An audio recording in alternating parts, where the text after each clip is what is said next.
사람에게 시간은 오직 현재의 시간밖에 없습니다. 현재의 시간이 과거로 쌓이는 것입니다. 현재를 잘 살기 위해서는 과거를 잘 돌아보고 미래를 잘 살펴야 하지만 중요한 것은 오늘 이 하루를 잘 사는 일입니다. 오늘 이 하루가 주의 말씀대로 살아 주의 뜻을 이루고 주님께 칭찬받는 복된 하루가 되길 예수님의 이름으로 축원합니다. 오늘은 에스겔 18장과 19장의 말씀을 통독합니다. 18장 각자의 믿음으로 구원을 얻으리라. 두 번째 18장 21에서 32절 궁극적 선악에 따라 심판하리니 회개하라. 21에서 24절 악인과 의인이 변화했을 경우에 상반된 심판 결과와 악인의 회개에 대한 여호와의 기대. 21에서 22절 악인이 회개하고 의를 행할 경우의 구원. 악인이라도 돌이켜 의를 행하면 그는 죽지 아니할 것이라. 그 범죄한 것이 하나도 기억되지 아니하고 그가 행한 공의로 살리라. 23절 악인의 회개에 대한 여호와의 기대. 하나님은 악인이 돌이켜 그 길에서 떠나 사는 것을 기뻐하시느니라. 24절 의인이 변심하여 악을 행하면 멸망하리라. 그가 행한 공의로운 일은 기억되지 아니하리라. 25에서 29절 최종적 선악에 따른 심판의 정당성을 말씀하시다. 25절 궁극적 최종적 선악에 따른 심판에 대한 선민의 불평을 일축하시다. 26에서 28절 궁극적 최종적 선악에 따른 심판의 당위성을 설명하시다. 29절 궁극적 최종적 선악에 따른 심판에 대한 선민 불평의 일축. 30에서 32절 궁극적 최종적 선악에 따른 심판 원칙에 근거한 모든 선민을 향한 회개와 갱신의 촉구. 내가 너희 각 사람의 행한 대로 심판할지라. 너희는 회개하고 모든 죄에서 떠날지어다. 마음과 영을 새롭게 할지어다. 나는 죽는 것을 원치 아니하노니 너희는 스스로 돌이키고 살지어다. 19장 유다 말기 새 왕의 몰락. 첫 번째 19장 1절에서 14절 두 사자와 한 포도나무 가지의 비유 애가. 1절에서 2절 너는 이스라엘 고관들을 위하여 애가를 지어 부르라. 2절에서 9절 여호와하스와 여호야긴의 몰락을 나타내는 두 사자의 비유 애가. 2절에서 4절 남유다 제17대 왕 여호와하스의 몰락 비유. 젊은 사자가 사람을 삼킴에 이방이 듣고 함정으로 그를 잡아 애굽 땅으로 끌고 간지라. 5절에서 9절 남유다 제19대 왕 여호야긴의 몰락 비유. 다른 새끼 사자를 키움. 젊은 사자가 되매 사람을 삼킴에 그의 궁궐들을 헐고 성읍들을 부수니 땅과 그 안에 가득한 것이 황폐한지라. 이방이 그를 잡아 바벨론 왕에게 이르렀더라. 그를 옥에 가두니라. 10에서 14절 남한국 최후의 제20대 왕 시드기야의 몰락을 예언하는 한 포도나무 가지의 비유 애가. 11에서 14절 남유다 본래의 백성과 왕가의 번성 비유. 내 피의 어머니는 물가에 심겨진 포도나무로 열매가 많고 가지가 무성하여 권세 잡은 자의 규가 될 만한데 키가 크고 뛰어난 가지 시드기야가 분노 중에 뽑혀서 땅에 던짐을 당하리라. 불이 가지 중 하나에서부터 나와 그 열매를 태우니 권세 잡은 자의 규가 될 만한 강한 가지가 없도다. 에스겔 18장에서는 심판의 개별성을 강조하여 말씀하면서 악인의 죽음을 기뻐하지 아니하신다는 사실을 명확하게 말씀하십니다.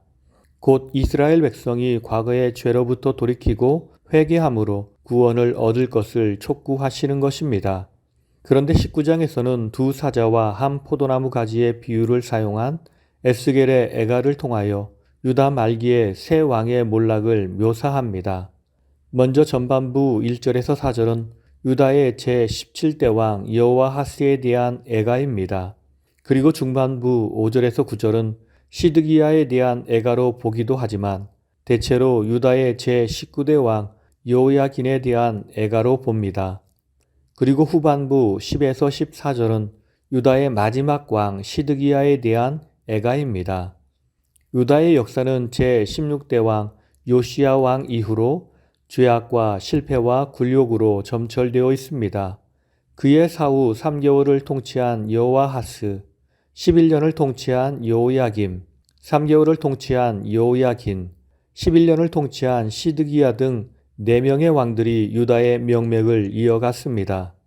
요시야 이후 이 4왕은 모두 다 여호와 앞에서 악한 왕들이었고 백성들에 대해서도 악을 행했던 왕들입니다.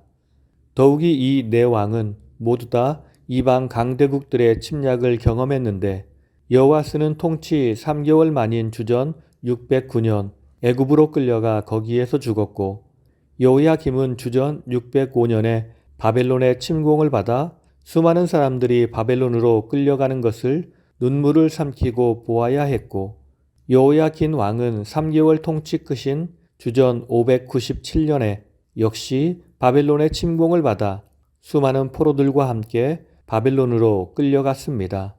또한 시드기야 왕은 그의 통치 11년인 주전 586년에 바벨론의 침공으로 도성을 함락당하고 나라는 완전히 멸망하였으며 그 와중에 그는 눈앞에서 그의 아들들이 죽임을 당하는 광경을 목격해야 했으며 곧바로 2 눈이 뽑혀 놋사슬로 결박되어 바벨론으로 끌려가고 말았습니다.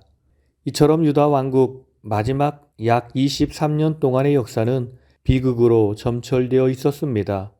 에스겔이 이 4왕 가운데서 여호야김을 생략한 것은 그가 다른 왕에 비해 비교적 평온한 죽음을 맞았기 때문일 것으로 보입니다.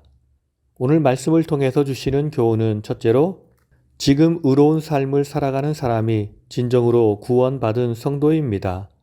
18장 24절은 21절과 22절과는 정반대의 상황에 대해 말씀하고 있습니다.